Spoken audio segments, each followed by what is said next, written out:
how's it going out there? My name is Bliss, and I'm an engineer at Neuralink. And I'd like to introduce you to the first ever user of the Neuralink device. And I think you're my only telekinetic friend that I have. Yeah, I hope so. Yeah, not many more of those out there. You want to introduce yourself? Yeah, my name's Nolan Arbaugh. I'm 29 years old.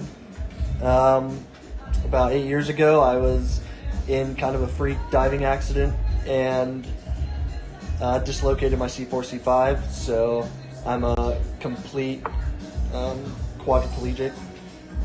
So I'm paralyzed from below the shoulders. I have no sensation or movement below my level of injury, so below my shoulders. Yeah, that about covers it, right? Do you want to introduce some of your dogs here? Let me flip Yeah, the camera absolutely. so you guys can see. We got dogs all over the place. Yeah, that's Montana. The one walking by is Grace. Gracie! Gracie, come here. Hi, Grace. How's it going, Gracie? Yeah. All right. This is what people did for me. Yeah, they just here for the dogs. All right, yeah, so while he's been introducing himself, let me just flip the camera around so you can see what Nolan's been doing. Yeah. Let me come over here.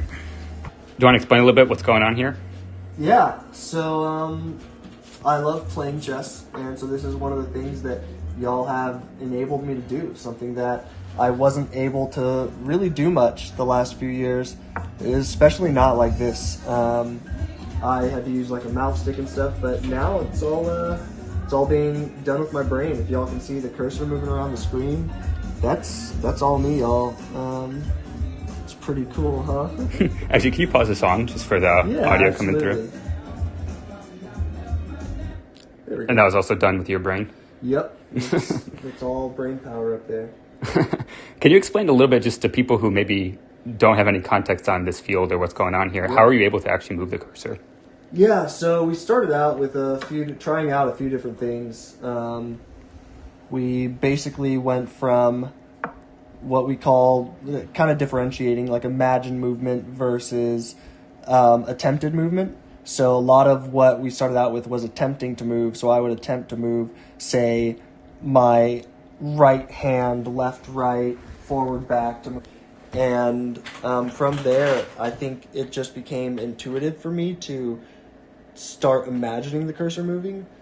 Basically, it was like using the force on a cursor, and I could get it to move wherever I wanted. Just stare somewhere in the screen, and it would move where I wanted it to, which was such a wild experience. This guy wants to know if you feel like a wizard. Yeah, right. It's crazy. It really is. It's so cool. I'm so freaking lucky to be a part of this and stuff. I mean, every day it seems like we're learning new stuff, and I just can't even describe how cool it is to be able to do this. Do you want to briefly talk about a little bit, I guess, what have you been using this for outside of these sort of research sessions or when you're just playing chess? What are some of the things you've been getting value from this from? Yeah, so one of the first times y'all gave me complete control over this, I actually stayed up until, I don't know, like 6 a.m. playing Civilization 6. It was worth it, I guess is the best way to put it.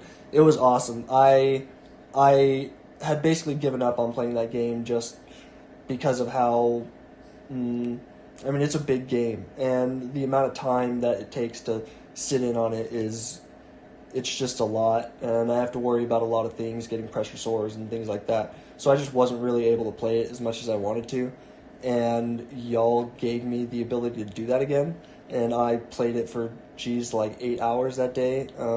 So I do that. I It's read like sometimes. 6 p.m. to like 2 a.m. or Yeah, something. It's like, it was a lot. I'm giving you all my bad habits, man. Yeah, I know, right? Yeah, it was awesome. So I did that. I read. I like learning languages. I'm learning like Japanese right now. I'm learning a bit of French. Maybe for the audience who isn't super familiar with assistive technology, why couldn't you play Civ before? What was tricky about that, or what was it about the Neuralink that made that possible for you? Yeah, so one of the big things, honestly, was that I think I just got checkmated. The only way I could play it was through pad, and that didn't allow me to play online at all, so that kind of sucked to begin with. but I. Would you play that like at 2 a.m. before, or what was the? Oh no, there there? was no way. There was no way for me to do that. Because when I'm sitting up playing on, say, like my iPad or something, I need complete help from, say, my like parents or something to do it, and I just didn't have that capability to like keep them up all night. That's just not something I would ever want to do. So basically, I would have to go down and everyone went to bed in my house, my brother, my parents, something like that. And then on top of that, I can only play for a few hours at a time because, I have to worry about pressure sores and stuff. I have to be readjusted. I have to do weight shifts, things like that. Just things that come with being a quadriplegic and stuff. So it just wasn't really feasible for me to, like, say, play a full game or anything. And now I can literally just lie in bed and play to my heart's content. Honestly, the biggest restriction at this point was like having to wait for the implant to charge once I used all of it. So play for 8 hours, have to get off and let it charge for a while, and then hopefully be able to play some more.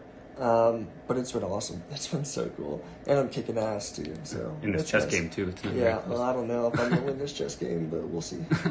And then maybe just one final question. Your mom was showing me a bunch of pictures of you in different Halloween costumes over the years. It's something that you go nuts on. So now that you have like actual, force control over stuff, I guess that opens up the possibility space there a bit. What are you thinking to dress up as this year? I mean, something my friends and I have been wanting to do for a while. I think I'm going to be Professor X. I think that's pretty fitting. Not only because he's in a wheelchair, and I think that just obviously fits perfectly, but now I'm actually a telekinetic, basically.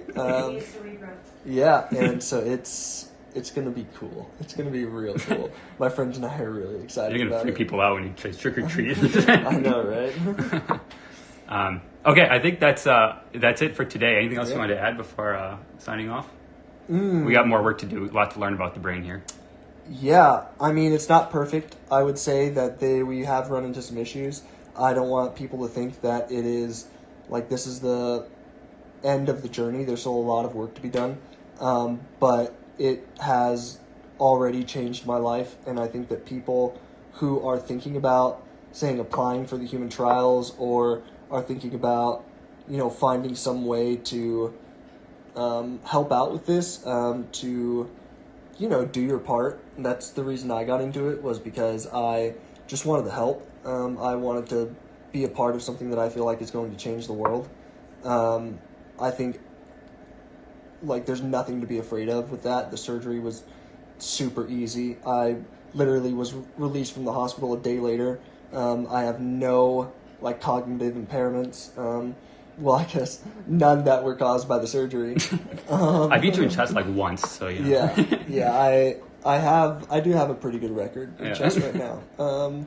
As far as just like, yeah, but I just think that it's really awesome, and I want to thank Neuralink for doing this, for working hard every day to make this, a reality. I think that they are going to change the world, be a part of it. So thanks, guys. And I'm looking forward to releasing some of this on. Yeah, so I guess we're going to end here, but we're going to plan to release more in the coming days. So if you want to stay in touch with what's going on here and hear more from Nolan and his work, just follow along here on Twitter. Thank you, everyone. Yeah. See y'all later. Bye.